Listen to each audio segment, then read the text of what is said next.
जानकारी मिली है। मैं एक लोगों का और इस मंच से मुझे कभी नहीं मिला था मंच कि मैं धन्यवाद करूं अपने दिल में, अपने दिमाग से, अपने विचारों में और दुआओं में जरूर याद करता था। मैं बाबू स्वर्गीय चंद्रदेव राय जी का भी मैं कोटि कोटि नमन कर रहा हूं कि वो रामलीला समिति की नैया जब डगमगा रही थी तो उस समय गांव सभा का प्रतिनिधित्व कर रहे थे और गांव सभा के प्रतिनिधित्व के नाते अपनी ईमानदारी से कर्तव्य का निर्वहन करते हुए यहाँ रामलीला समिति को जमीन मुहैया कराने का काम किए थे। मैं उनको कोटि कोटि नमन कर रहा हूँ।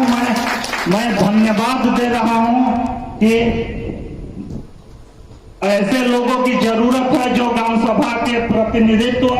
जो सांस्कृतिक कार्यक्रम का, धार्मिक कार्यक्रम का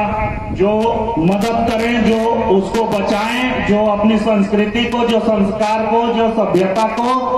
जो विचार को जिंदा रखें। हर चीज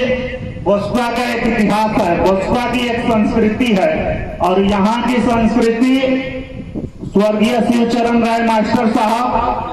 ने जो कर दिखाया वो वाकई हम बचपन में बहुत लोगों के मुंह से सुनते थे कि मास्टर साहब बहुत कलाकार हैं, लेकिन जब 9th के बाद गए तो मैं समझा वो लोग कंज कसते थे। लेकिन मैं सच बता रहा हूं, मैं अपने अंतर्मन से बता रहा हूं कि कलाकार तो ऐसे थे कि जिंदा रहे तो कला दिखी ही, लेकिन मरने के बाद भी आज इतने लोगों को चेला मुड़ के गए हैं कि अगर उनका 4 आना अगर कोई नकल करके चले तो ये रामलीला समिति का 4 चांद लग जाएगा। और मैं कहना चाहता